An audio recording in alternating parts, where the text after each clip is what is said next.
আসসালামু আলাইকুম and hello everyone. আমি হ্যাপি আমার নতুন একটি ভ্লগে আপনাদের সবাইকে আমার পেজে ওয়েলকাম করছি। আশা করছি যে যেখানে আছেন ভালো আছেন। আজকে আমি এই হাঁসটা রান্না করব। বাজার থেকে মোটামুটি ক্লিন করে আনা হয়েছে, তারপরেও অনেক কাজ তো থেকেই যায়। এই যে দেখতে পাচ্ছেন হাঁসের স্কিনে অনেক লোম আছে, তো এগুলো সময় নিয়ে আমাকে উঠাতে হবে। আমার মা বলছিল আগুনের তাপে একটু সেঁকে নিতে, তো এই কাজটা আমি কিভাবে করব বুঝতে পারছিলাম না। এরপরে আমার যে ওভেনের স্ট্যান্ড আছে সেটা আমি গ্যাস স্টোভের উপরে রেখে কাজটা করে নিয়েছি।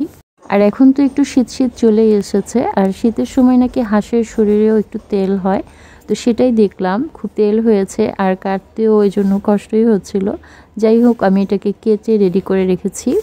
আমি একপাশে খিচুড়ি বসিয়েছি আর এখানে রান্না করে নিচ্ছি হাঁসের মাংস। হাঁসের কথা মাথায় এলেই খিচুড়ির কথাটাও মাথায় চলে আসে। খুব অ্যাডজাস্ট করে এই দুটো জিনিস। পোলাও আবার খুব একটা অ্যাডজাস্ট করে না। আজকে আমি সকালে বলছিলাম শীতের আগমন তো হলো, কিন্তু বাসায় তো হাঁসের আগমনও হলো না। এরপরে দেখলাম যে বাসায় হাঁসের আগমন হলো। আমি মশলাটা খুব সুন্দরভাবে কষিয়ে নিয়েছি, উপরে তেলও উঠে এসেছে। মশলাটা যত সুন্দরভাবে কষানো যায় টেস্টও তত ভালো আসে। আর এখানে আমি সব রকম মশলা দিয়েছি, পরিমাণে একটু বেশি বেশি দিয়েছি। আমি প্রথমেই কিছুক্ষণ কষিয়ে নেব, কোনো পানি দেব না। 5 থেকে 10 মিনিট আমি এভাবেই কষিয়ে নিয়েছি। আমি আজকে এই হাঁড়িতে রান্নাটা কমপ্লিট করছি না, এখানে আমি শুধু কষিয়ে নিলাম। এরপর আমি হাঁসের মাংসটা প্রেসার কুকারে দিয়ে দেব, যাতে তাড়াতাড়ি করে রান্না হয়ে যায় আর সফট হয়। আর আজকে আমি নতুন একটা রেসিপি ট্রাই করব, সেটা হচ্ছে ছিটা পিঠা। ছিটা পিঠা বা ছিটা রুটি যেটাই বলেন। এখন তো দিন খুব ছোট, খুব তাড়াতাড়ি সন্ধ্যা হয়ে যায়। বিকেলে কোনো কিছু প্রিপেয়ার করতে গেলে সেটা বানাতে বানাতেই রাত হয়ে যায়। তাই আমি এখনই রান্নার ফাঁকেই চালের গুঁড়ো দিয়ে ছিটপিঠা বানানোর জন্য একটা ব্যাটার তৈরি করে রাখলাম। এতে করে আমার বিকেলের কাজ অনেকটাই কমে গেছে। লাঞ্চ টাইম হয়ে গেছে, আমরা এখন লাঞ্চ করব। আর আমাদের লাঞ্চে আজকে এই দুটো আইটেম আছে, খিচুড়ি আর হাঁসের মাংস।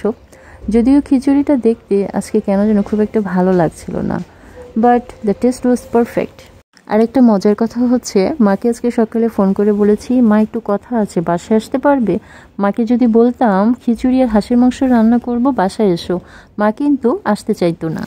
বিকেলে আসরে নামাজের পর আমি ছিট পিঠা বানানোর চেষ্টা করছিলাম। আসলে এই প্রথমবার আমি এই পিঠাটা বানানোর চেষ্টা করছি, এর আগে কখনোই করিনি। আমি এমনিতে পাটিসাপটা পিঠা, তেলের পিঠা, পুলি পিঠা কয়েকবারই বানিয়েছি। আর এই যে পিঠাটা বানাচ্ছি দেখছেন, এটা বানানোর আগে আমি কয়েকবার ইউটিউব ঘেটেছি, অনেকগুলো চ্যানেলে বসে বসে দেখেছি, এরপরেই বানাতে এসেছি। পিঠাটা বানানোর পরে আমার মনে হলো প্রথমবারের হিসেবে খুব একটা খারাপ বানাইনি, ভালোই বানিয়েছি। আম্মু কেমন হয়েছে খেতে?